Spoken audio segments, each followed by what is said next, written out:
దేవుని యొక్క వాక్యమును ధ్యానించుకోబోతున్నాం. నిర్గమాకాండము 33వ అధ్యాయము 13వ వచనము. మీకు బైబిల్లో ఉన్నట్టయితే బైబిల్ తెరవచ్చు, లేదా మీ స్క్రీన్ మీద కూడా చూడవచ్చు. నిర్గమాకాండము 33వ అధ్యాయము 13వ వచనం. Exodus chapter 33 verse 13. 33:13. కాబట్టి నీ కటాక్షము నా ఎడల కలిగిన ఎడల, నీ కటాక్షము నా ఎడల కలుగునట్లుగా దయచేసి నీ మార్గమును నాకు తెలుపము, అప్పుడు నేను నిన్ను తెలుసుకొందును. ఇక్కడి వరకు మాత్రమే. సంఘమంతా కలిసి మరొకసారి గట్టిగా చదువుదామా? 1 2 3. కాబట్టి నీ కటాక్షము నా ఎడల కలిగిన ఎడల,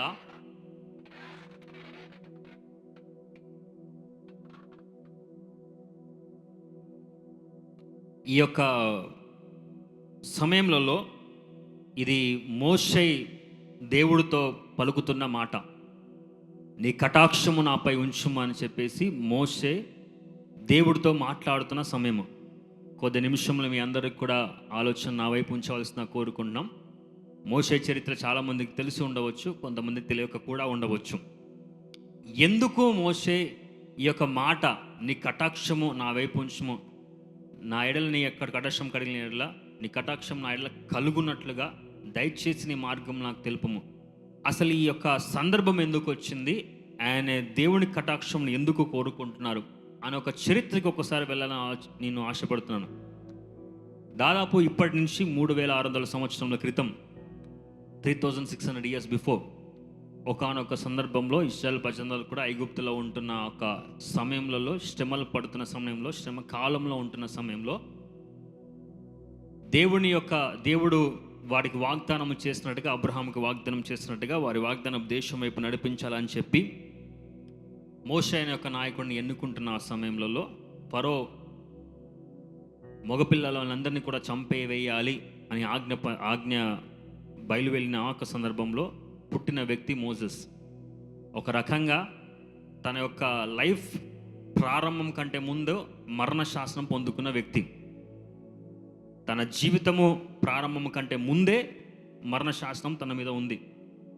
చాలామందికి మన ఒక జీవితంలో ఇలా ఉంటుంది.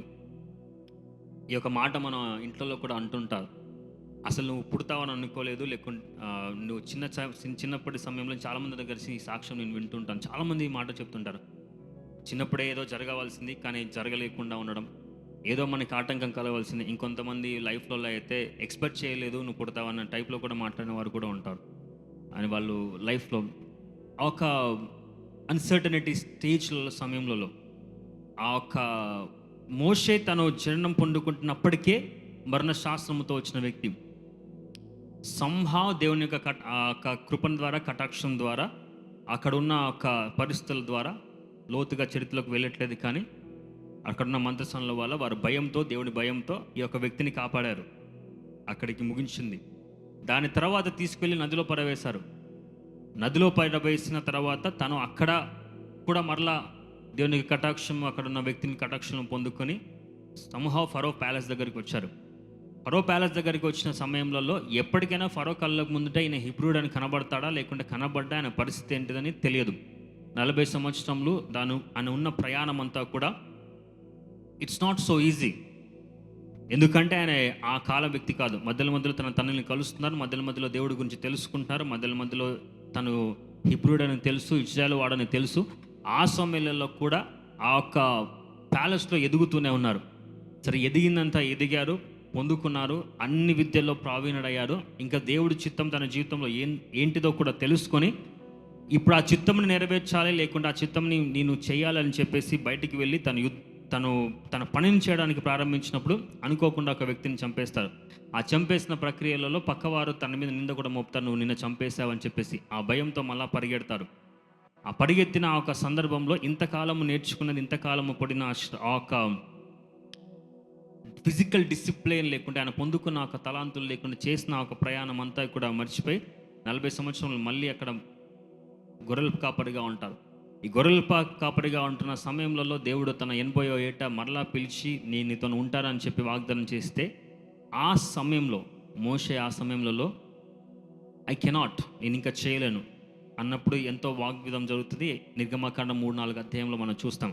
ఇవన్నీ పరిస్థితులు దాటుకొని సరే ఒప్పుకొని మళ్ళా ఫరో దగ్గరికి వెళ్ళి భయంతో ఇంకొకరు హెల్ప్ తీసుకొని ఆ 10 తెగుళ్ళు, ఆ ఒక ఎపిసోడ్, ఆ ఒక ప్రయాణము ఇవన్నీ దాటేసి మళ్ళా బయటికి తీసుకొచ్చిన తర్వాత ఇశ్రాయేలు ప్రజలందరినీ కూడా ఎర్ర సముద్రం ముందు వారు చేసిన ప్రయాణము, లేకుంటే వారు చూపించిన కఠినమైన ఆ ఒక విషయము, ఇశ్రాయేలు ప్రజలందరూ కూడా మమ్మల్ని చంపడానికి తీసుకొచ్చావా, మమ్మల్ని ఇక్కడ ఏం చేయడానికి తీసుకొచ్చావు అనే ఒక సందర్భము అక్కడ తన దేవుడి కటాక్షం పొందుకుని దాన్ని దాటిన తర్వాత ఇశ్రాయేలు ప్రజలందరూ కూడా మామూలు కాదు కదా, మాంసము లేకుంటే కష్టము. సండే రోజు చికెన్ లేకుంటే కొంతమంది ఇంట్లో సండే సర్వీస్ జరుగుతుంది, సెకండ్ సర్వీస్ జరుగుతుంది. నాకు తెలుసు పర్టికులర్గా సండే కనుక మాంసం ఇంట్లో లేకపోతే సాయంకాలంలో సెకండ్ సర్వీస్ జరిగే ఆరాధన చాలా ఉంటుంది. అది సాటనిక్ సర్వీస్. ఉదయకాలం యేసయ్యని ఆరాధన చేసుకుని సాయంకాలం సాతాను ఆరాధన చేసుకుని కుటుంబంలో మాంసం లేకపోతే అలా చేయకండి. ఆ టైపు ఆ సమయంలో ఆ పరిస్థితుల్లో వారు మాంసం దేవుని కృపను బట్టి నేను ఆ ప్రదేశానికి వెళ్ళాను. సినాయి పర్వతంకి ముందు ఐగుప్తు నుంచి, ఈజిప్ట్ నుంచి సినాయి పర్వతంకి ఆ ఒక ప్రయాణం నేను చేశాను. గ్రీనరీ అనేది కనబడదు మీకు, అంత ఎడారి. ఆ ఎడారిలో వీళ్ళు అడిగే రిక్వైర్మెంట్స్ ఏదో రెస్టారెంట్లో ఒక రెస్టారెంట్కి వెళ్ళి బిల్ అడిగినట్టుగా చికెన్ 65, చికెన్ మటన్ 65, అది ఇది అని చెప్పేసి పెద్ద లిస్ట్ పెట్టారు. మోషేకి ఏం అర్థం కాలేదు, అదొక టెన్షన్. వాటర్ లేవు, ఒక టెన్షన్. వీళ్ళందరి గోలలో చాలా టెన్షన్స్. ఈ అన్ని పరిస్థితులలో మళ్ళీ దేవుడి దగ్గరికి కొండపైకి వెళ్ళి దేవుడు మాట్లాడిన తర్వాత అన్నీ దాటిపేసిన తర్వాత వీరందరూ వచ్చి, మాకు మోషే కిందికి రావట్లేదు, ఇంకా మేము ఇక్కడి నుంచి వెళ్ళాలంటే మాకు ఒక దేవుడు కావాలి అని అహరోన్ దగ్గరికి వస్తే, అహరోన్ వారి బంగారం అని తీసుకొని, అహరోన్ చెప్పిన విధానం ఏంటంటే మంటల్లో వేస్తే దూడ బయటకు వచ్చిందంట. చేసింది వాళ్ళే, కానీ ఏదో మ్యాజిక్ జరిగినట్టుగా వర్ణిస్తారు అక్కడ. ఆ ఒక్క దూడని ఆరాధిస్తున్నప్పుడు 32వ అధ్యాయం, ఇప్పుడు 30 అధ్యాయాలు మీకు చెప్పేశాను, ఇది 32వ అధ్యాయం. 32వ అధ్యాయంలో దేవుడు మోషేతో మాట్లాడతారు. కింద ఏం జరుగుతుందో తెలుసా నీకని. దేవుడు మోషేతో కింద ఏం జరుగుతుందో చెప్పినప్పుడు మోషే, ప్రభువా వారిని ఏం చేయకు అని చెప్పేసి మోషే దేవుడికి ప్రార్థించుకొని కిందికి దిగుతారు. పైన ఉన్నప్పుడేమో మోషే దేవుడికి వారిని ఏం చేయకని ప్రార్థించిన వ్యక్తి, వారిని నశింప చేయకని, కిందకు వచ్చిన తర్వాత వీళ్ళు చేసిన పని చూసి మోషేనే వారిలో ఉన్న చాలామందిని హతం చేసేటంతగా పని చేశారు. అంత కోపం వచ్చింది, 2 పలకలు కింద పడవేశారు. ఈ అన్నీ జరిగిన తర్వాత 33వ అధ్యాయంలో 2వ వచనంలో దేవుడు మోషేకి ఒక మాట చెప్తారు. నేను నీకు ముందుగా దూతను పంపి కానానీయులని, అమోరీలని, హిత్తీలని, పెరెజీలని, హివ్వీలని, ఎబోసీలని వెళ్ళగొట్టేదను. నీకు ముందుగా దూతని పంపి, ఇక్కడ ఆగింది స్టోరీ. ఏంటిది అంటే,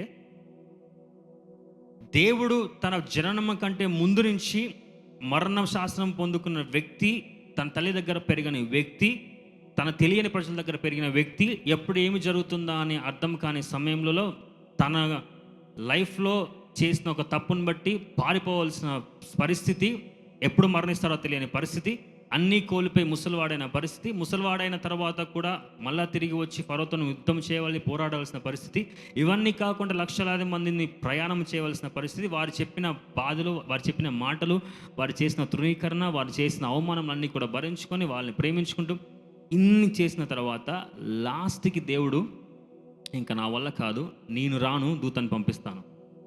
ఈ ఎపిసోడ్లో, ఈ పరిస్థితులలో మోషే పలుకుతున్న మాటే మనం చదువుకున్న ఒక మాట. కాబట్టి నీ కటాక్షము నా ఎడల కలిగిన ఎడల, నీ కటాక్షం నా ఎడల కలుగునట్లుగా దయచేసి నీ మార్గం నాకు తెలుపుము, అప్పుడు నేను నిన్ను తెలుసుకుందును, నీవు నాకు కావాలి. దాని ముందు వెనుక వచనంలో మనం చూసినట్టయితే 14వ వచనంలో, నీ సన్నిధి రాకుండా నేను ఇక్కడి నుంచి వెళ్ళను. నీవు దూతని పంపిస్తా అంటున్నావు, నేను వెళ్ళను. బికాస్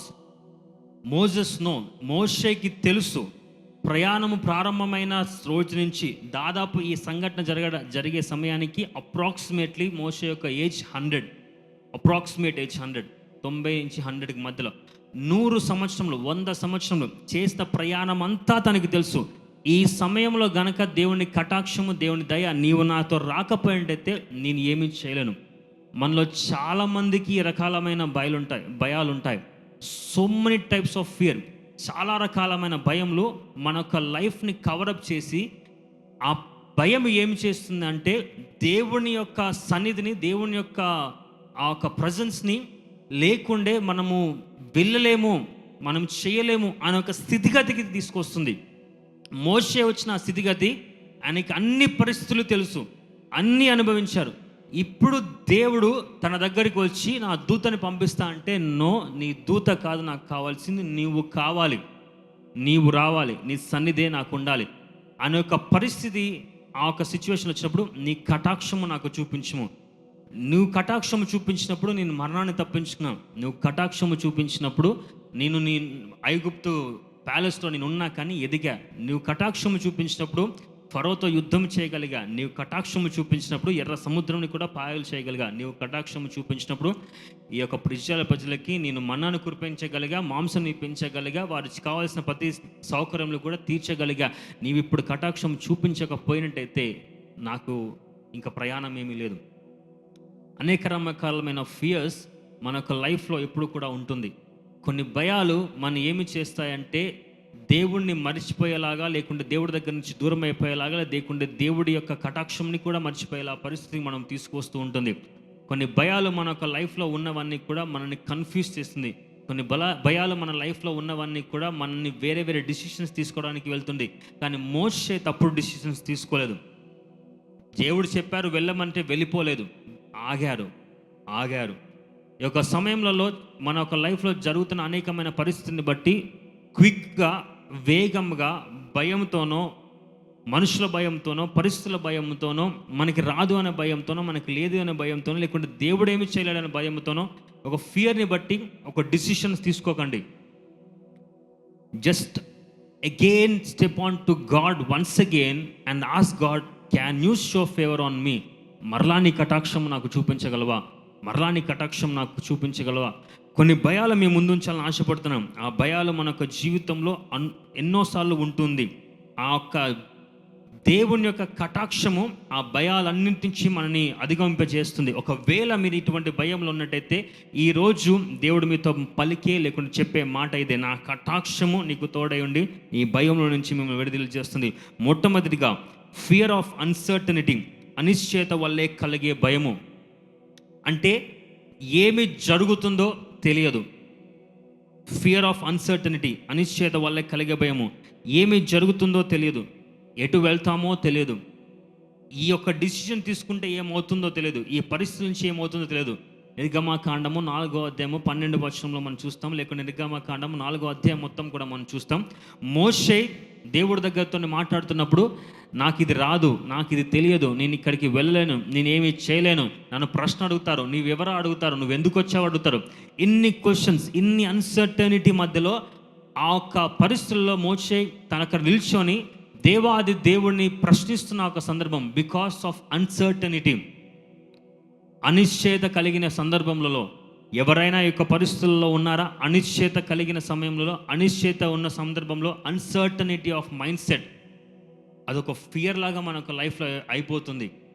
మనకున్న అనేకమైన అనుమానాలను బట్టి, ఎక్కడికి వచ్చాం, ఎందుకు వచ్చాం, ఏమి చేస్తున్నామన్న అనేకమైన అనుమానాలను బట్టి ఒక భయం ఏర్పడి, ఆ భయం నుంచి వచ్చే అన్సర్టనిటీ, అనిశ్చయత, ఒక డిసిషన్ తీసుకోలేము.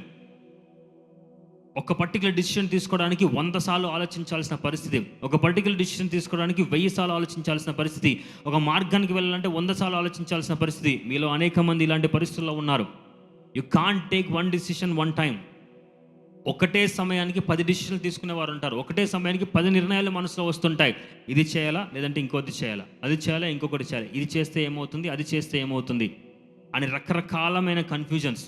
చాలామంది వారి యొక్క ఓన్ పర్సనల్ లైఫ్లలో వాళ్ళు చాయిస్ చేసుకునేటప్పుడు చాలా చాలా వేగ్గా ఈ యొక్క చాయిస్ చేసుకుంటారు. ఈరోజు ఒకటి బాగుందంటారు, రేపు మళ్ళీ అది బాగాలేదు అంటారు. ఈరోజు ఒకటి ఉందంటారు, రేపు అది వద్దు అంటారు. This is called uncertainty. Why it happens because of fear. భయం, ఏం జరుగుతుందో అని తెలియలేని ఒక భయం వల్ల మనుషులకి జరిగే ఒక ప్రత్యేకమైన విషయం. దేవుని యొక్క కటాక్షము కనుక మనం వేడుకున్నట్టయితే, today you need his favour, ఆయన యొక్క కటాక్షం ఉన్నట్టయితే ఈ డిసిషన్స్లలో ఎప్పుడు కూడా, లేకుంటే అనిశ్చితమైన పరిస్థితులలో ఎప్పుడు కూడా మనము వెనకాలకి వెళ్ళిపోం. That is number 1. Number 2, fear of shame, అవమానము కలుగుతుందనే భయము. లేదా పరువు పోతుందనే భయము, లేక సిగ్గుపడవలసి వచ్చే పరిస్థితి వస్తుందనే భయము, అవమానం కలుగుతుందనే భయము, పరువు పోతుందనే భయము, సిగ్గుపడవలసి వస్తుందనే భయము. Fear of shame. చాలామందికి ఈ యొక్క భయము వెంటాడుతూ ఉంటుంది. ఒక రకంగా చెప్పాలంటే కొంతమందికి ఎవ్రీ సెకండ్ వెంటాడుతుంది. వారు శ్వాస తీసుకునేటప్పుడు, శ్వాస వదిలేటప్పుడు అదే భయము. ఏం జరుగుతుందో ఆ భయం, పరువు పోతుందనే ఒక భయము, సిగ్గుపడవలసిన పరిస్థితి వస్తుందని ఒక భయము. అబ్రహాం, సారా ఇద్దరు వ్యక్తులు మనం చూస్తాం.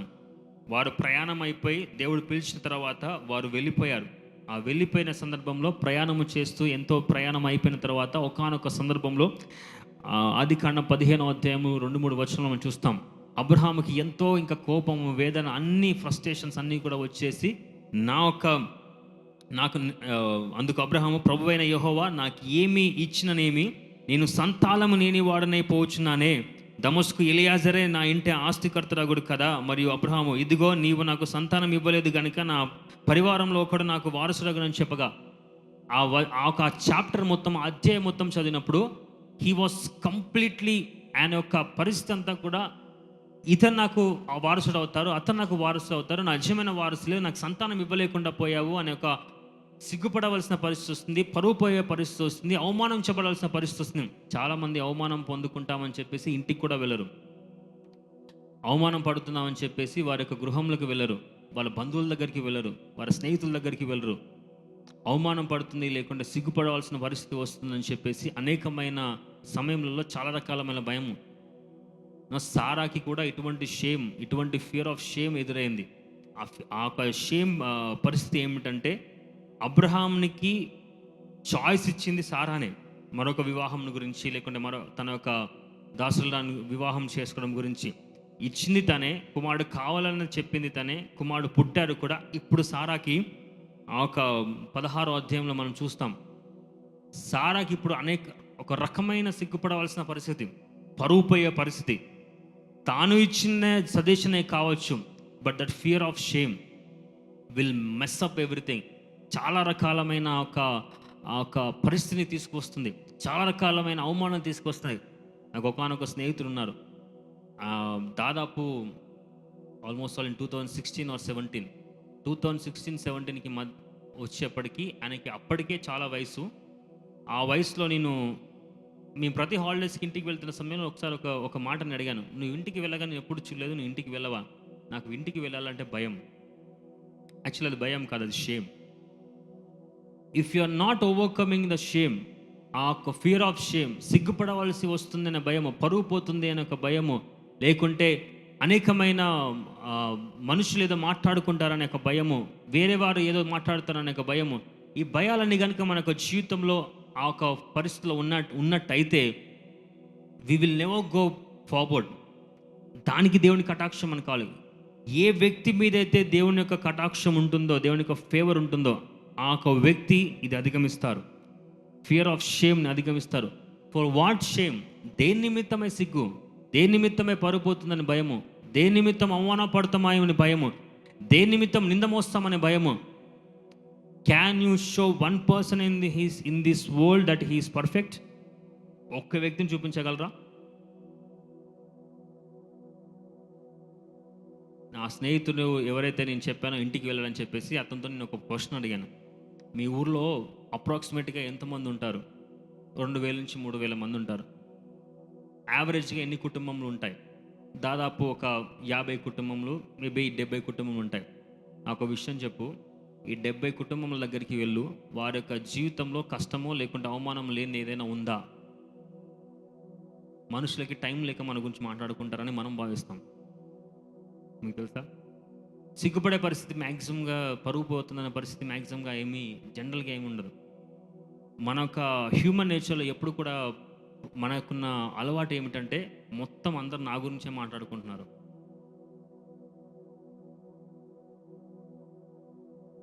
ఊరు మొత్తం నా గురించే మాట్లాడుకుంటున్నారు, ఊరంతా నా గురించే మాట్లాడుకుంటున్నారు. ఒక రకంగా మంచిదే, సెలబ్రిటీ అని ఫీల్ అవుతున్నామేమో, ఫీల్ అవ్వు. ఈ మధ్య కాలంలో ఒకనొక పరిస్థితుల్లో నాకు స్టార్టింగ్లో ఈ భయం చాలా ఉండేది, సిగ్గుపడుతుంది, పరువు పోతుంది అనే ఒక భయం చాలా ఎక్కువ ఉండేది.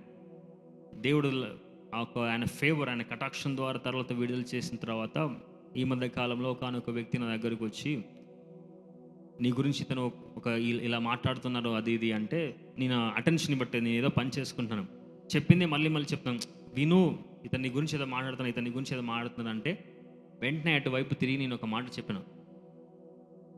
అతనికి నా గురించి మాట్లాడే టైం అతనికి ఉందేమో, అతను నా గురించి ఏం మాట్లాడాలనుకుంటున్నారో వినే టైం నాకు లేదు. అర్థమైందా? అతను నా గురించి ఏం ఏమైనా మాట్లాడుకోవాలనుకునే అంత సమయం ఆయనకుందేమో మాట్లాడుకుని, నాకంత టైం లేదు. ఇప్పుడు ఆయన ఏం మాట్లాడుతున్నా విన్నాయంత. మ్యాక్సిమం నేను ఎవరితో ఎంకరేజ్ కూడా చేయను, ఎక్కువగా డిస్కషన్స్కి అటు ఇటు అని చెప్పేసి మాట్లాడుకొని. రెండో థాట్ ఏమిటంటే, ఇది కొంచెం వెటకారంగానే లేకుంటే మామూలుగానే కామెడీగానే అన్నాను, అహంకారంతో కాదు. వాడికి నేను సెలబ్రిటీ కావచ్చు, మాట్లాడితే నా గురించే మాట్లాడుకుంటాను, పర్లేదు, మంచిదే. The fear of shame will always make us so down. అది మనని ఆ ఒక సిగ్గు పడే ఒక పరిస్థితి, పరువు పోతుందనే ఒక పరిస్థితి, ఇవన్నీ కూడా ఏం చేస్తుందంటే భయాన్ని, అనవసరమైన భయాన్ని మన లైఫ్లో తీసుకొస్తాయి. తెలుసా, అసలు లేదు అక్కడ, కానీ ఆ భయం తీసుకొస్తుంది. ఆడ జరగలేదు కానీ భయం తీసుకొస్తుంది. మీ గురించి మాట్లాడుకోలేదు కానీ భయం తీసుకొస్తుంది. ముఖ్యంగా లేడీస్తో జరుగుతుంది, క్షమించాలి. మీ యొక్క ఉదాహరణకి, ఇద్దరు లేడీస్ కనుక మాట్లాడుకుంటున్నప్పుడు ఇంకొక లేడీ దగ్గర కనుక ఆ పరిస్థితికి వెళ్ళి పొర్రపాటున కోయిన్సిడెన్స్గా వాళ్ళిద్దరు మాట్లాడుకునే టాపిక్ మార్చారే అనుకోండి, వాళ్ళు ఏదో మాట్లాడుకుంటున్నారు కానీ మూడో వ్యక్తి అక్కడికి వెళ్ళే లోపు వారిద్దరు కనుక ఏదో మాట్లాడుకోపోయి సరే అని చెప్పేసి ఇంకొక టాపిక్ ఏదో ఒక టాపిక్ మార్చారే అనుకోండి, థర్డ్ వరల్డ్ వాళ్ళు కూడా పనికిరాదు. ఎందుకంటే ఎన్నో డీల్ చేసింది నేను కాబట్టి. ఎందుకు ఏం మాట్లాడుకుంటున్నా, నా గురించి ఏదో మాట్లాడుకున్నారు వీరు అని చెప్పేసి కార్ ఎక్కగానే, లేదంటే మెట్రో ఎక్కగానే, లేదంటే క్యాబ్ ఎక్కగానే హస్బెండ్ని పట్టుకుంటారు. ఇంకా వాళ్ళిద్దరు ఏం మాట్లాడుకున్నారో తెలుసా? నా గురించి ఏదో మాట్లాడుకున్నారు, నా బట్టల గురించి ఏదో మాట్లాడుకున్నారు, నా ఫ్యామిలీ గురించి ఏదో మాట్లాడుకున్నారు, నా కొడుకు గురించి ఏదో మాట్లాడు, నా కూతురు గురించి ఏదో మాట్లాడారు. ఏం పని లేదు మరి వాళ్ళకి. మాట్లాడుకుని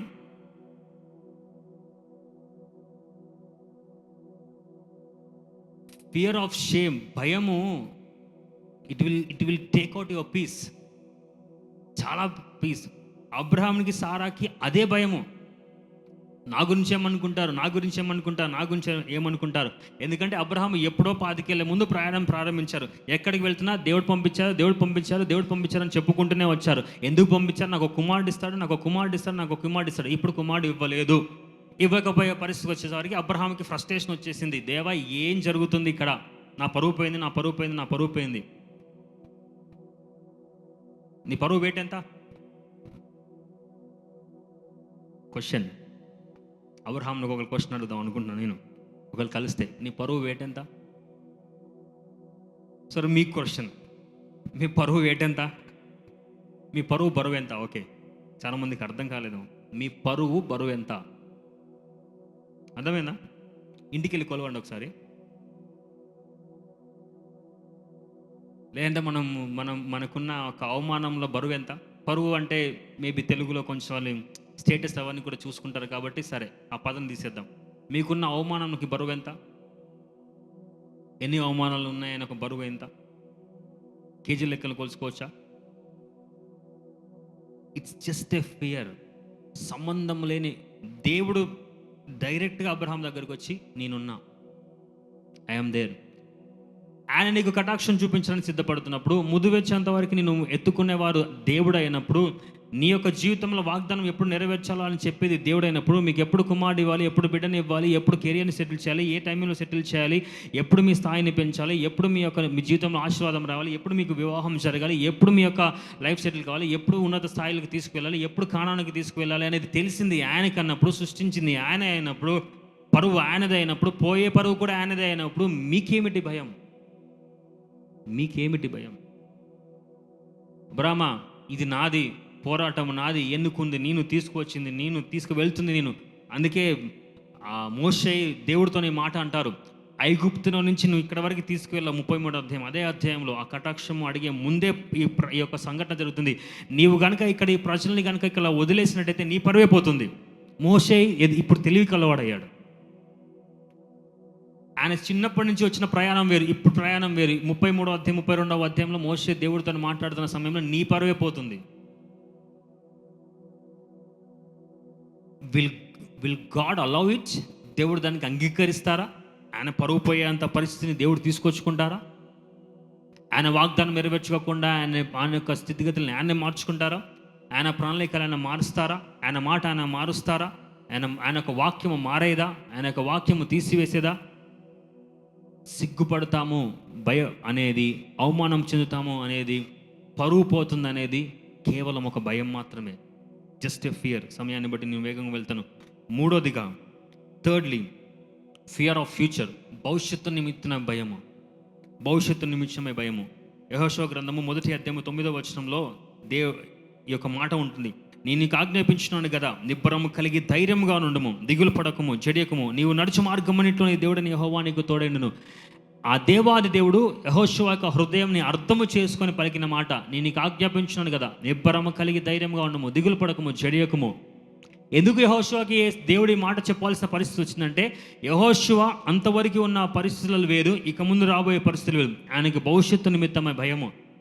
అప్పటి వరకు భవిష్యత్తు నిమిత్తమైన ఒక కాన్ఫిడెన్స్ ఉంది, అప్పటి వరకు భవిష్యత్తు నిమిత్తమైన నమ్మకం ఉంది. ఎందుకంటే తనకు కావాల్సింది ఏదో అది ఉంది తన దగ్గర. ఇప్పుడు ఆయనకి కావాల్సింది ఏదో అది లేదు. అది మోషే లేడు, నాయకుడు చనిపోయాడు. మనకు లైఫ్లో కూడా ఇలాంటి పరిస్థితులు వస్తుంటాయి. కావాల్సిన ఒక ఉద్యోగం ఉన్నంతవరకు కాన్ఫిడెన్స్, కావాల్సిన సర్టిఫికెట్స్ ఉన్నంతవరకు కాన్ఫిడెన్స్, కావాల్సిన మనిషి మనకి పక్కన రిసోర్సెస్ ప్రొవైడ్ చేసేవారు ఉన్నంతవరకు కాన్ఫిడెన్స్, కావాల్సిన ఆ ఒక ఫ్యూచర్ గురించిన ఆ ఒక బలం మన దగ్గర ఉన్నంత వరకు ఆ కాన్ఫిడెన్స్, ఆరోగ్యం మన దగ్గరకు ఉన్నంతవరకు confidence.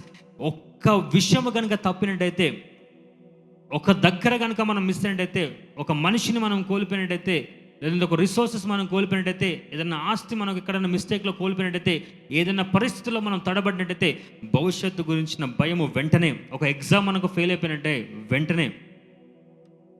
This fear is also one more dangerous. ఈ భయము చాలా కఠినమైంది. భవిష్యత్తు ఏమైపోతుందో అనే ఒక భయము, భవిష్యత్తులో ఏమి జరుగుతుందో అనే ఒక భయము. ఈ యొక్క మధ్యాహ్న కాలం ఎవరికైనా ఉన్నట్టయితే, దేవుడు స్పష్టంగా మీతో మాట్లాడుతున్నారు. నీ దేవుడైన యెహోవా నీకు తోడై ఉన్నారు. మీ దేవుడైన యెహోవా మీకు తోడై ఉన్నారు. I felt this fear.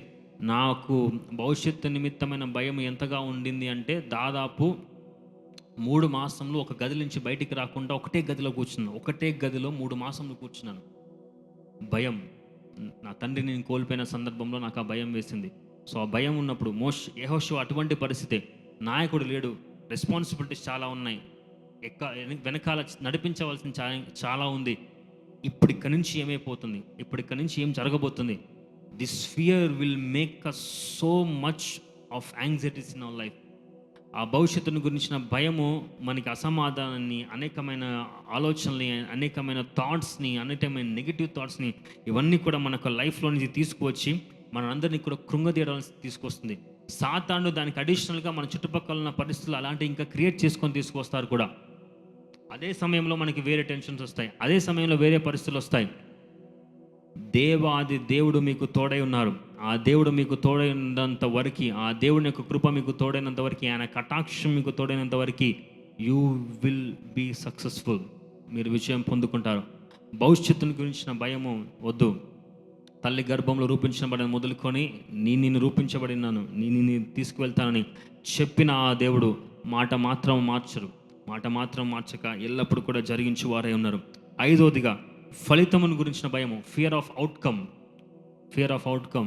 Fear of uncertainty, fear of shame, fear of future, and 4th fear of outcome.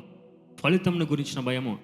ఒకటి అటెంప్ట్ చేస్తాం, ఆ చేసిన అటెంప్ట్ ఏం జరుగుతుంది? ఎస్తేరు గ్రంథంలో మనం చూసినట్టయితే, ఎస్తేరు 4వ అధ్యాయం 16వ వచనంలో ఇది చూస్తాం. ఎస్తేరు 4వ అధ్యాయం 16వ వచనంలో, ప్రవేశించిన న్యాయ వ్యతిరేకముగా నున్నాను, నేను రాజుని వద్దకు ప్రవేశించుదును, నేను నశించెదను. ఈమెకి భయం లేదు, కానీ మనం కనుక ఆ పరిస్థితిలో ఉన్నట్టయితే, ఇలా ఏ భయం మనకు ఉంటుందంటే మనం ఇంకా ఫినిష్, మనం అయిపోయాం.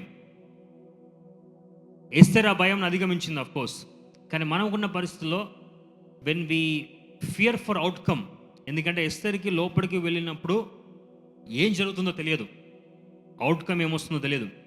షడ్రక్ మేషక్ అబేద్నెగోలు కూడా అలాగే అదే పరిస్థితిలో ఉంటారు. దానియేలు 3వ అధ్యాయం 16, 17, 18 వచనంలో లోపలికి వెళ్ళిన తర్వాత ఏం జరుగుతుందో తెలియదు, అగ్నిగుండంలో పడివేసిన తర్వాత ఏం జరుగుతుందో తెలియదు.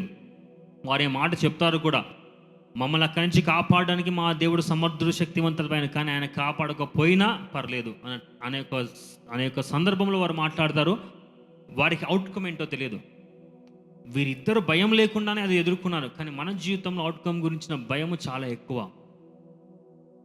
ఇంతవరకు వచ్చాను కదా, ఈ ఫలితం ఇంకా వస్తుందా? ఇంతవరకు వచ్చాము కదా, ఇది జరుగుతుందా? ఇంతవరకు వచ్చాము కదా, దీని అవుట్పుట్ ఎలా ఉండబోతుంది, దీని ఫలితం ఎలా ఉండబోతుంది, దీని రిజల్ట్ ఎలా ఉండబోతుంది అనే ఒక ఆలోచన భయంగా మారుతుంది, ఫియర్గా మారుతుంది. Are you thinking about outcome and thinking so much about it? ఫలితం గురించి అంత ఎక్కువగా ఆలోచిస్తున్నారా? అంత ఎక్కువగా పెట్టేసుకున్నారా? అదొక భయంగా ట్రాన్స్ఫర్ అయిపోతుందా? చాలామంది తల్లిదండ్రులు వారి పిల్లలకి కూడా అటువంటి భయం ట్రాన్స్ఫర్ చేస్తారు. Fear is transferable. తెలుసా మీకు? భయం ట్రాన్స్ఫరబుల్. ఏదో మెసేజ్ని వాట్సాప్లో ఫార్వర్డ్ చేసినట్టు, డాక్యుమెంట్స్ ఫార్వర్డ్ చేసినట్టు, అట్నుంచి ఇటు మనము ఫైల్స్ని ట్రాన్స్ఫర్ చేసుకున్నట్టు భయాన్ని ట్రాన్స్ఫర్ చేస్తాం. చాలామంది ఈజీగా ట్రాన్స్ఫర్ చేస్తాం. చెవులో కొంచెం పెయిన్ ఏదో ఉంది అంటే పక్క నుంచి, నీకు తెలుసా మా స్నేహితుడు అలాగనే అని చెవిపోయింది. Easy transferable. తలకాయలో ఏదో కొంచెం నొప్పిగా ఉంది బ్రదర్ అని అంటేనే, అరే మైగ్రేన్ ఏమో చూయించుకో, లేదంటే బ్రెయిన్ స్ట్రోక్ వచ్చిందేమో చూయించుకో. పాజిటివ్గా మాట్లాడితే ఏదో ఆస్తి రాసిచ్చినట్టే కొంతమందికి.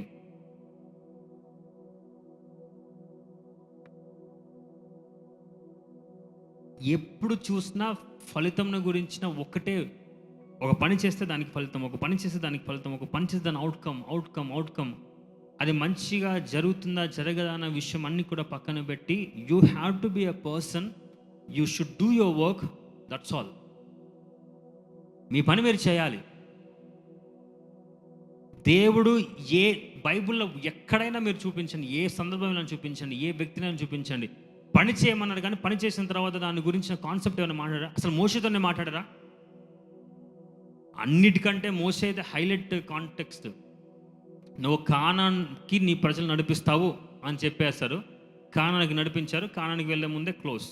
అవుట్కమ్ ఏమైనా వచ్చిందా?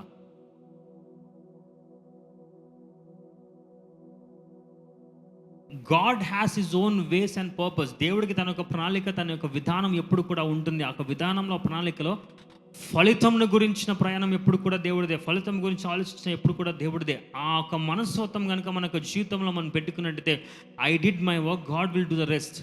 నేను ఆ పని చేశాను, దేవుడు చేసుకుంటారు. ఎస్తేర్ అదే విధంగా రాజు దగ్గరికి నియమం ఏమీ లేదు, రూల్ లేదు, రూల్కి వ్యతిరేకంగా నేను వెళ్తున్నాను. మన లాంగ్వేజ్లో మాట్లాడాలంటే రూల్కి వ్యతిరేకంగానే నేను వెళ్తున్నాను, నేను నశిస్తే నశించిపోతాను, కానీ చేసే పని మాత్రం చేస్తున్నా. ఫలితము దేవుడిది. అగ్నిగుండలో పడివేస్తున్నప్పుడు షడ్రక్ మేషకులు చెప్పిన మాట అదే, నేను చేసే పని మేము చేస్తాము, మేము మొక్కమంటే మొక్కము, మాకు అది విరుద్ధము, మేము అగ్నిలో పడవేసుకుంటే పడవేసుకో. దేవుడు ఓకే, రక్షించాలంటే రక్షిస్తారు, రక్షించకపోతే రక్షించరు. అవుట్కమ్ గురించి మాకేం భయం లేదు. God told you some work. చాలామంది దేవుడి దగ్గర నుంచి, లేకుంటే దేవుడి కోసం ఏదైనా పని చేయమన్నా, దేవుడి కోసం ఏమన్నా విషయం నిర్ణయం తీసుకోవాలనుకున్నా, దేవుడి చిత్తం ఇదని బయలుపరిచినప్పుడు కూడా చాలామంది దేవుడి చిత్తానికి అంగీకరించారు. ఎందుకో తెలుసా? Because of fear. What fear? Outcome ఏమవుతుంది. దేవుడు ఒక పని చేయమంటారు, ఇక్కడికి వెళ్ళమంటారు, వెళ్ళం. ఎందుకంటే ఫలితం గురించిన భయం. మీలో ఉన్న చాలామంది, నేను ఈజీగా చెప్పగలను, మీలో ఉన్న చాలామందికి దేవుని యొక్క సేవ నిమిత్తమో, దేవుని యొక్క పిలుపు నిమిత్తమో దేవుడు మీకు ఇచ్చిన ఒక పర్టికులర్ వేనో ఉంది. కానీ దానికి మీకు ఫలితానికి భయం వేసి షిఫ్ట్ కొట్టారా?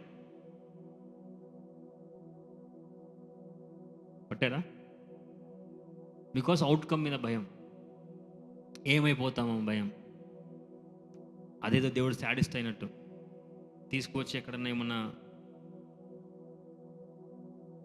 Do not fear about outcome. The moment you fear about outcome, then you will never succeed in your life.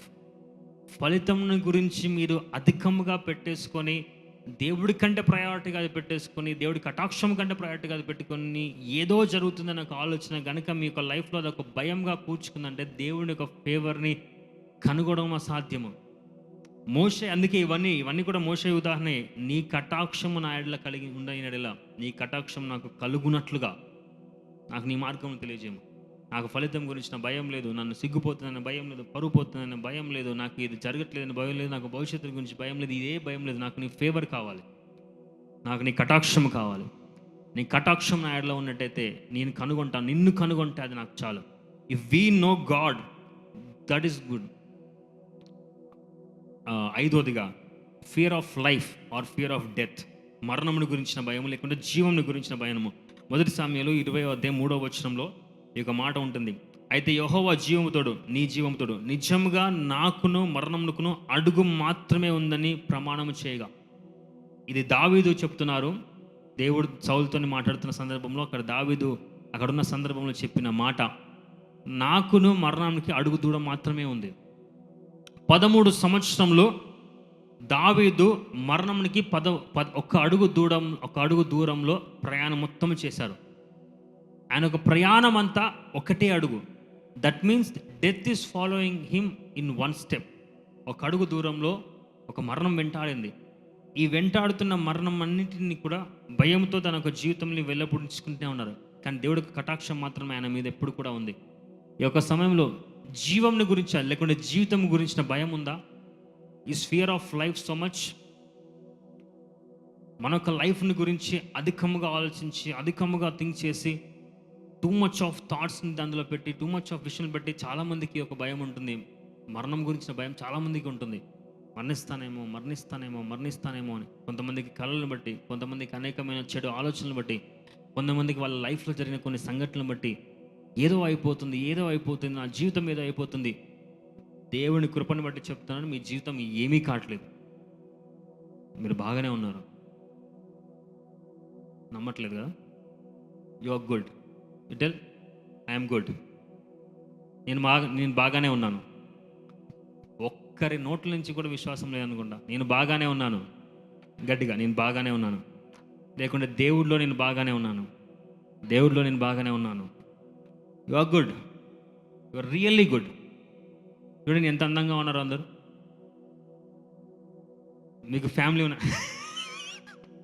ఒక ఇటు సైడ్ కూడా ఎంత అందంగా ఉన్నారు అందరు. యాక్చువల్లీ అందరినీ అన్నాను, నేను అన్నదే మిమ్మల్ని. You are also good. అందరూ బాగున్నారు, బాగానే ఉన్నారు. మనమే ఎక్కువ టూ మచ్ ఆలోచించి ఏమైపోతుంది అని చెప్పేసి టూ మచ్ ఆఫ్ ఫియర్, చాలా రకాలమైన భయం మనకు వెంటాడుతూనే ఉంటుంది. ఆ భయం అనేది ఫస్ట్ ఆఫ్ ఆల్ ఆపండి.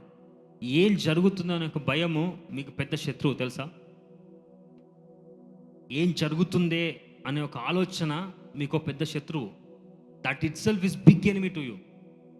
చాలామందికి అదే భయము. ఏం జరుగుతుంది? ఈరోజు తింటావు, నైట్ పడుకుంటావు, మార్నింగ్ లెగుస్తావు. కరెక్టేనా? అంతకుమించి ఏమైనా జరుగుతుందా?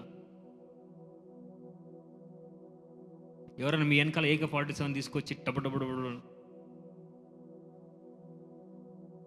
చాలా కాలం క్రితం నాకు మా వైఫ్కి జరిగిన ఈ యొక్క ఇన్సిడెంట్. నేను ఇంత సులభంగా మాట్లాడుతున్నాను కానీ నేను ఇంత సులభమైన వ్యక్తిని కాదు. సిగ్గుపైన భయం నుంచి, పరువు పోతున్న ఒక భయం నుంచి, భవిష్యత్తు గురించి మంచి ఈ చెప్పిన భయం అన్నిటి నుంచి 100కి 200% ఎదుర్కొని జయించి అన్నీ అయిపోయిన తర్వాత నిల్చొని మాట్లాడుతున్నాను. ఒకానొక సందర్భంలో, ఒక పరిస్థితుల్లో నా వైఫ్ నాతో మాట్లాడుతున్నప్పుడు ఈ యొక్క సందర్భం వచ్చింది. చాలా కౌంట్స్ చేసుకుంటూ, చాలా విషయాలు చేసుకుంటూ, చాలా లెక్కలు వేసుకుంటాం. ఇది ఇలా ఇది ఇలా జరిగిపోతుందేమో, ఇలా అవుతుందేమో, ఇలా జరుగుతుందేమో అని భయం. That fear will make us so painful. నాకు చాలా జరిగింది. ఇంకా మించి భవిష్యత్తు లేదు, ఇంకా జీవితం లేదు అనే ఒక ఫియర్ మనకి థాట్స్ని కూడా ఇవ్వదు, సమాధానం కూడా ఇవ్వదు, ఒక పర్టికులర్ ఆలోచన కూడా ఇవ్వదు, డిసిషన్స్ కూడా తీసుకొని ఇవ్వదు. ఎందుకంటే భయం. బట్ వెన్ యూ ఓవర్కమ్, కూర్చొని ఆలోచించి, నేను ఎప్పుడు కూడా చెప్తున్నాను, నా దగ్గరగా ఉన్న వారికి కూడా చెప్తుంటాను, ఈరోజు దేవుడు ఇచ్చారు, ఈరోజు దేవుడి కటాక్షం మన మీద ఉంది. ఒకవేళ రేపటి దినం కనుక నేను ఒకటి ఎదుర్కోవాలనుకుంటే మోషే చెప్పిన అదే మాట, నీ కటాక్షం నాకుంటే మరొక రోజు నేను పనిచేస్తా, నీ కటాక్షం నాకు కావాలి అంతే. If you allow God to work in your life, దేవుడు కనుక ప్రభా నీ కటాక్షం నాకు ఇవ్వు మరొక రోజు, నీ కటాక్షం నాకు ఇవ్వు మరొక రోజు, నీ కటాక్షం నాకు ఇవ్వు మరొక రోజు, నీ కటాక్షం నాకు ఇవ్వు మరొక రోజు. నాకు మూడో కుమారుడు పుట్టారు. ఇప్పుడు నాకు మూడో కుమారుడు తన తల్లి గర్భంలో ఉన్నప్పుడు, నా భార్య గర్భంలో ఉన్నప్పుడు నాకు ఒక చిన్న ఫియర్, ఒకటే నిమిషం అని ఒక ఫియర్. ఆ ఫియర్ ఏంటంటే, క్యాన్ ఐ ప్రొవైడ్ హిమ్ తనకి కావాల్సింది అన్నీ కూడా నేను సమకూర్చగలనా? మూడో వ్యక్తి లైఫ్లోకి వస్తున్నప్పుడు, చాలామంది వివాహమైన వారందరికీ అర్థమవుతుంది, మూడో వ్యక్తి కుటుంబంలోకి వస్తున్నప్పుడు, మరొక వ్యక్తి కుటుంబంలోకి ఉన్నప్పుడు I have to be responsible. నేను ఖచ్చితంగా రెస్పాన్సిబుల్గా ఉండాలి. తనకి కావాల్సింది అన్నీ కూడా అదే స్టాండర్డ్లో తనకి ఇవ్వాల్సిన బాధ్యత నాది అని ఒక థాట్ నాకు చాలా ఎక్కువ, ఒక 2 days నన్ను చాలా వెంటాడింది. 2 days తర్వాత నేను అనుకున్నాను, ఎందుకు నేను అంత ఆలోచిస్తున్నాను, ఎందుకు నేను అంత భయపడుతున్నాను? దేవుడి మీద నమ్మకం పోయిందా? నేను చేసే ప్రార్థన మీద నాకు నమ్మకం పోయిందా? లేకంటే దేవుడు వాగ్దానం చేసింది తప్పని ఉంచుకున్నా? లేదంటే ఒకవేళ తల్లి నాకు డీపెస్ట్ ఆఫ్ డీప్ థాట్ ఎక్కడికి వెళ్ళిందో తెలుసా? నేనేమైనా రూపించానా అతన్ని గర్భంలో? మనం వచ్చినంతవరకు ఆలోచించాం. దేవుని కృపను బట్టి నాకు కొన్ని అలా ఉంటాయి. కొంచెం డీప్గా వెళ్ళి ఆలోచిస్తే, నేనేమన్నా రూపించానా? ఎలా ఉంటారో నాకు తెలియదు పుట్టేంత వరకు కూడా. బట్ ఐ టెల్ యూ, ఒక సాక్ష్యంగా ఆ రోజు దేవుడు నాకు చెప్పారు. ఆ రోజే నేను నా డిసిషన్ తీసుకుంది. ఈవెన్ నా వైఫ్ కూడా నేను చెప్పాను, ఫర్ టుడే ఏం జరుగుతుందో ఈ రోజు గురించి మాత్రమే ఆలోచిద్దాం, రేపటి గురించి కాదు. దర్శనం ఉండాలి, నేను దాని గురించి మాట్లాడలేదు, కన్ఫ్యూజ్ కాకండి. దర్శనం ఉండాలి, ప్రయాణం ఉండాలి, నేను దాని గురించి మాట్లాడలేదు. What work today we are doing, that is the only thing. ఈరోజు ప్రయాణం సాక్ష్యంగా మాత్రమే చెప్తున్నాను. ఆ రోజు నుంచి ఈ రోజు వరకు అతను పుట్టి ఇప్పటికి 1.5 month, తల్లి కన్సీవ్ అయిన రోజు 9, 10, 11 మాసంలో నాట్ ఈవెన్ 1 రూపీ నేను తనకు ఖర్చు పెట్టలేదు. 1 రూపాయి కూడా నా కుమారుడి మీద, నా మూడో కుమారుడి మీద 1 రూపాయి కూడా నా పర్సనల్ మనీ నేను ఒక్కటి ఖర్చు పెట్టలేదు. వాడికి ఎలా వస్తుంది నాకే అర్థం కాలేదు, వాడికే వస్తున్నాయి. ఎవ్రీథింగ్ దేవుడి విషయంలో ఒక పర్టికులర్ థాట్స్ మనకు ఒకవేళ వెంబడిస్తుంది అని అనుకున్నప్పుడు, అది మనకి భయమై కూర్చుంటుంది. అది పక్కన పెట్టి నా పని నేను చేస్తాను, దేవుడి పని దేవుడిని చేయని అని చెప్పేసి మనం ఒక్కసారి కనుక సబ్మిట్ చేసుకున్నట్టయితే, he knows what to do, he always knows what to do. దేవుడికి ఎప్పుడు కూడా తెలుసు. దేవుడి యొక్క ఫేవర్, ఆయన కటాక్షము మన మీద ఉన్నప్పుడు ఈ యొక్క భయములన్నిటినీ కూడా మనం అధిగమించాలి. గాడ్స్ ఫేవర్, దేవుడి కటాక్షము దావీదు జీవితంని నుంచి ప్రొటెక్ట్ చేసింది. దేవుడి యొక్క కటాక్షము ఎస్తేర్ను అన్ని పరిస్థితులు, అన్ని ఫలితంని ఎదుర్కొనేలా చేసింది. దేవుడి యొక్క కటాక్షము యెహోషువకి బలంనిచ్చింది, ధైర్యంనిచ్చింది. దేవుడి యొక్క కటాక్షము అబ్రహాము పరువు, సిగ్గు అన్ని పోతుందని చెప్పేసిన అన్నిటి నుంచి దేవుడి కటాక్షం కాపాడింది. యూనో, అబ్రహాము తన యొక్క భయంల నుంచి కుమారుడు పుట్టిన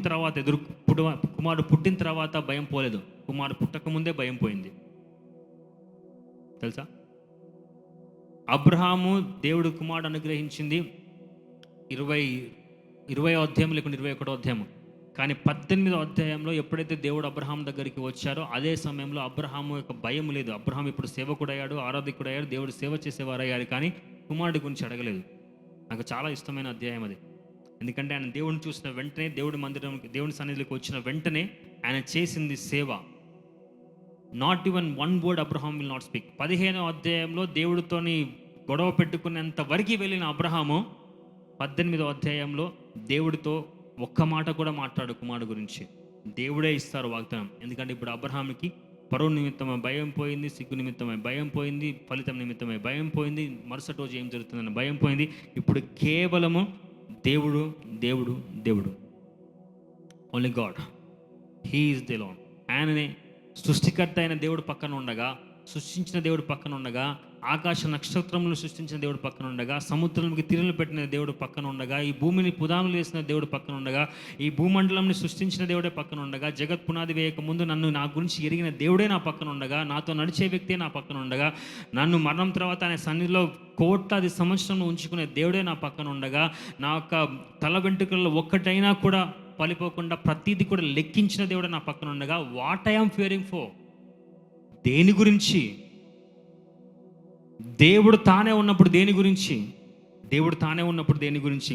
ఓన్లీ థింగ్, దేవుడి యొక్క ఫేవర్ మన మీద ఉన్నప్పుడు ఈ భయాలు మనకు ఉండదు. అందుకు అబ్రహాము, నీ కటాక్షము నాకు నా ఎడల కలిగిన ఎడల, నీ కటాక్షం నా ఎడల ఉండినట్లు.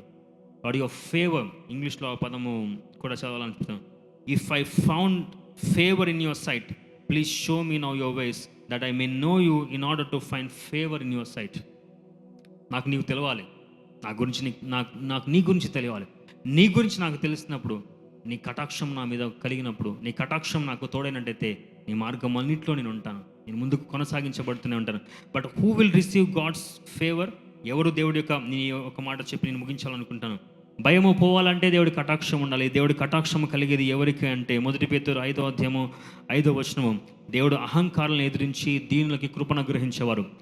Who will receive favour? దేవుడు దయ పొందుకున్న వారు ఎవరో తెలుసా? దీనులైన వారు దేవుడు దయ పొందుకుంటారు. అండ్ దీనులైన వారు అంటే ఎవరు? 1 పేతురు 5వ అధ్యాయము 6వ వచనము, దేవుడు తగిన సమయంలో మిమ్మల్ని హెచ్చించినట్లు ఆయన బలిష్టమైన చేతుల కింద దీన మనస్కులైనడి. The one who is under the mighty hand of God, the one who is under the mighty hand of God are the humble, and the humble will find the favour of God, and the people who find favour of God will never fear. ఎవరైతే దేవుని బలిష్టమైన చేతుల కింద ఉంటారో వారు దీనులను పడతారు. ఎవరైతే దీనులో వారికి దేవుని కృప, దయ, కటాక్షములు ఉంటాయి. ఎవరికైతే దేవుడి యొక్క దయ, దేవుడి యొక్క ఫేవర్, కటాక్షం ఉంటుందో వారు భయమునొందరు. ఈ యొక్క మధ్యాహ్న కాల వేళ దేవుడి కటాక్షం మీ మీద ఉంది, దేవుని ఫేవర్ మీ మీద ఉంది, దేవుడి దయ మీ మీద ఉంది. Just be under the mighty hand of God. ఆయన యొక్క హస్తముల కింద ఉండడం అంటే, లేకపోతే ఆయన బలిష్టమైన చేతుల కింద ఉండడం అంటే, under the mighty hand of God అంటే ఏంటో తెలుసా? ఒక విషయం చెప్పి నేను ముగిస్తాను. సర్చింగ్ హిస్ హ్యాండ్ ఎవ్రీవేర్ అంటే దేవుడి యొక్క చిత్తము, లేకుంటే దేవుని యొక్క సన్నిధి, ఆయన ప్రజెన్స్ ఉన్న చోట మనం ఉండడము, లేకుంటే మనం ఉన్న చోట ఆయన ప్రజెన్స్ని మనం అడగడము. లార్డ్, దిస్ ఈస్ వాట్, ఇక్కడ నేను ఉంటున్నాను నీ సన్నిధి. అందుకే మోషే చాలా క్లెవర్. ఎందుకంటే ఇప్పుడు 100 సంవత్సరంలో ఇంత అనుభవం కదా. దేవుడు దూతను పంపిస్తానన్నా కూడా నో, నాట్ యాక్సెప్టెడ్, నీవు కావాలి, నీవు రావాలి అని వెరీ క్లియర్గా నీ సన్నిధి ఉంటే కానీ నేను వెళ్ళా. ఎందుకంటే ఆయన సన్నిధి is a mighty hand of God. In your presence, under your hand I want to be. Are you having that thought? మీకు అటువంటి ఆలోచన ఉందా? దేవుడు బలిష్టమైన చేతుల కింద ఉండాలి, ఆయన సన్నిధిలోనే ఉండాలి. నేను ఎక్కడికి వెళ్ళిన ఆయన సన్నిధి నాకు తోడై ఉండాలి. నేను ఏం చేసినా ఆయన సన్నిధి నాకు తోడై ఉండాలి. నేను ఏ ప్రయాణం చేసినా ఆయన సన్నిధి నాకు తోడై ఉండాలి. నేను ఏ మాట మాట్లాడే ఆయన సన్నిధి నాకు తోడై ఉండాలి. నేను ఏ పని చేసినా ఆయన బలిష్టమైన చేతుల కింద నేను ఉండాలి. If we are under the mighty hand of God, our attitude will be different. దేవుడు బలిష్టమైన చేతుల కింద మనం ఉన్నప్పుడు మన విధానమే వేరు, మన మాట తీరు వేరు, మన ప్రవర్తన వేరు. దీని అర్థం కావడానికి ఒక సింపుల్ విషయం చెప్తాను. మనం మామూలుగా స్నేహితుల మధ్యలో ఉన్నప్పుడు ఒక రకంగా ఉంటాం, బ్రదర్స్ మధ్యలో ఉన్నప్పుడు ఒక రకంగా ఉంటాం, ఫ్యామిలీలో మిగతా వాళ్ళతో చుట్టూ ఉన్నప్పుడు ఒక రకంగా ఉంటాం, ఫాదర్ పక్కన ఉన్నప్పుడు ఒక రకంగా ఉంటాం. ఈ మధ్యకాలంలో మేబీ జెన్జీకి ఫాదర్ మీద రెస్పెక్ట్ ఉందో లేదో నాకు ఐడియా లేదు, మాకైతే ఉంది. అట్లీస్ట్ మీకైతే ఖచ్చితంగా కనెక్ట్ అవుతుంది. ఫాదర్ ఉన్నప్పుడు, ముఖ్యంగా సౌత్ ఇండియాలో ఫాదర్ పక్కన ఉన్నప్పుడు ఒక రకంగా ఉంటాం, ఒక పద్ధతిలో ఉంటాం. ఆల్మోస్ట్ ఆల్ ఏదో బలిష్టమైన చేతుల కింద ఉన్నట్టుగానే ఉంటాం. మాట మాట్లాడడానికి ఆలోచిస్తాం, చూపు చూడడానికి ఆలోచిస్తాం, కూర్చున్న విధానంలో కూడా మార్పు ఉంటుంది. అర్థమవుతుందా? ఒకవేళ సింపుల్గా నేను చెప్పాలని, నేను ఒకనొక సందర్భంలో ఎగ్జాంపుల్ మా స్టాఫ్కి చెప్తున్నప్పుడు చెప్పాను. ఒక దేవుడి దగ్గర వారికి అర్థం కాకపోతే సింపుల్ ఎగ్జాంపుల్ అని చెప్పేసి వారికి నేను ఒక మాట చెప్పాను. పాస్టర్ పక్కన ఉంటే ఎలా ఉంటారు మీరు? Simple calculation. మన పాస్టర్ గారు పక్కన ఉన్నప్పుడు నేను ఎలా ఉంటాను, ఆయన లేనప్పుడు నేను ఎలాగ ఉంటాను అనే ఒక విషయం కంటే ఆయన ఉన్నప్పుడు నేను ఎలాగ ఉంటాను.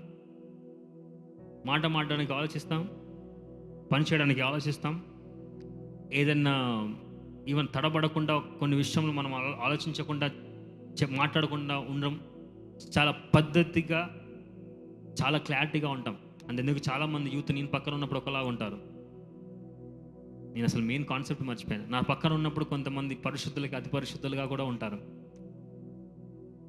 నేనే భయపడతా కొన్నిసార్లు. నేనే కొంచెం అనుకుంటాను, నేనేమన్నా పాపాత్మనేమో అన్న ఫీలింగ్ నాకే కలుగుతుంది. The way some people express them self in this. దీనులుగా పరిశుద్ధులకే అతి పరిశుద్ధులుగా.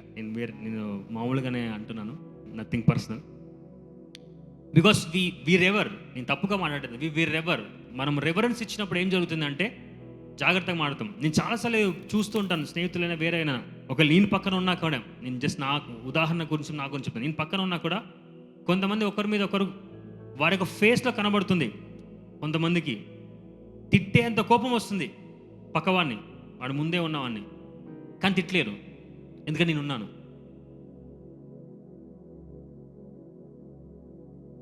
ఏదో ఒకటి అనేయాలంత కోపం వస్తుంది, కానీ అనలేరు, ఎందుకంటే నేనున్నాను. మీకు అర్థమవుతుందా? ఆయన బలిష్టమైన చేతుల కింద ఉన్నప్పుడు, నేనంటే మనిషిని, పాస్టర్ అంటే మనిషి, తండ్రి అంటే ఒక మనిషి, కొన్నిసార్లు ఉంటాం కొన్నిసార్లు ఉండకపోవడం, కానీ గాడ్ ఎవ్రీ సెకండ్, దేవుడు ఎవ్రీ సెకండ్ ఉంటారు. ఆయన బలిష్టమైన చేతుల కింద దీన మనసులో ఉండమంటే ప్రతి సెకండ్ కూడా దేవుడి యొక్క చేతి కిందనే నేను ఉన్నాను అన్నప్పుడు అణిగిమణిగి ఉంటాం, ఆలోచిస్తూ ఉంటాం, ఆలోచించి మాట్లాడతాం, వెంటనే రియాక్ట్ కాం, వెంటనే తప్పులు చేయం, వెంటనే ఏదేదో ఆలోచించాం, వెంటనే మనుషుల మీద కోపం తెచ్చుకోం, వెంటనే ప్రేమని కోల్పోం, వెంటనే నిరుత్సాహం కోల్పోం, వెంటనే ఆవేశపడం. We will be so conscious about our self. Consciousness అనేది చాలా జాగ్రత్తగా ఉంటుంది. ఊరికే ఉండిపోం. ఆయన బలిష్టమైన చేతుల కింద దీన మనసుకులై ఉన్నవారు మీద దేవుడి కృప అధికముగా ఉంటుంది, దేవుడి ఫేవర్ అధికముగా ఉంటుంది. అందుకే మోషే వారందరితో ఉన్నప్పుడు, జనాలందరితో ఉన్నప్పుడు ఆయనకు సాటిస్ఫాక్షన్ రావట్లేదు. కొండెక్కి కూర్చుంటున్నాడు, సినాయి కొండకి కూర్చుంటున్నాడు.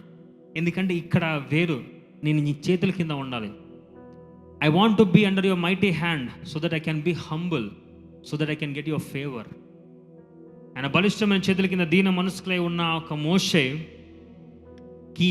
దేవుడు ఒక సాక్ష్యం చెప్పారు. ఏం సాక్ష్యం? ఈ లోకంలోనే is the meekest in this world. సాత్వికుడు, ఈ లోకంలో అందరితో పోల్చుకుంటే ఆయన సాత్వికుడు. ఒరిజినల్గా సాత్వికుడా? కాదుగా. కానీ దేవుడు మాత్రం సాక్ష్యం ఇచ్చాడు, సాత్వికుడు. ఎందుకంటే నా బలిష్టమైన చేతుల కింద always he was there, always he was there. Are you in mighty hand of God? మీరు ఆయన బలిష్టమైన చేతుల కింద దీన మనసులో ఉండడానికి వెళ్తున్నారా? ఆ కాన్షియన్స్లో వెళ్తున్నారా? అయితే దేవుడి కటాక్షం మీ మీద ఉంటుంది. ఆయన కటాక్షం మీ మీద ఉన్నట్టయితే ఇంక ఏ భయమూ లేదు. ఈ యొక్క మధ్యాహ్న కాల వేళ దేవుడి కటాక్షం మీద ఉంది. ఆయన కటాక్షం మిమ్మల్ని నడిపిస్తుంది, ఆయన దయ మిమ్మల్ని నడిపిస్తుంది. ఆయన బలిష్టమైన చేతుల కింద మీరు ఉన్నారు. మీరు ఉండడానికి కారణమే మీరు ఇక్కడ ఉన్నారు. మీరు ఇక్కడ ఉన్నారంటే ఆయన యొక్క సన్నిధిలో మీరు ఉన్నారు. ఆయన సన్నిధి మీకు తోడుగా ఉంది. మీరు వెళ్తున్న ప్రయాణంకి ఆయన తోడుగా ఉంటారు. మీరు చేస్తున్న పనులు ఆయన తోడుగా ఉంటారు. ఆయన కటాక్షం మీ మీద ఉంటుంది, ఆయన దయ మీ మీద ఉంటుంది. భవిష్యత్తును గురించిన భయం వద్దు, ఏం జరుగుతుందో అన్న ఒక భయం వద్దు, ఎవరేం అనుకుంటారో అన్న భయం వద్దు, మీ పరు నిమిత్తమై భయం వద్దు, సిగ్గునంతమైన భయం వద్దు, ఫలితం నిమిత్తమై భయం వద్దు, ఏ విషయమై భయం వద్దు. ఎందుకంటే దేవుడు భయము, మన యొక్క జీవితంలో దేవుడి యొక్క దయ మనకు ఉన్నప్పుడు ఏ భయము మనల్ని ఏమి చేయలేదు, ఏ ఫియర్ మనల్ని ఏమి చేయలేదు. Just go on day by day. ఈరోజు మరుసొకటి రోజు కష్టాలు రావు, కన్నీళ్ళు రావు అని కాదు, వస్తాయి. ఆయన బలిష్టమైన చేతుల కింద అలాగనే ఉండండి. There will be a day. దేవుడి యొక్క వాక్యము సెలవిస్తుంది, ఆయన తగిన సమయం ముందు మిమ్మల్ని హెచ్చించినట్లు. And one day he will lift you and that day you will see the favour of God. మోషే అది చూశారు, నీ కటాక్షం నాపై ఉన్నట్టయితే నేను ఏదైనా చేయగలను.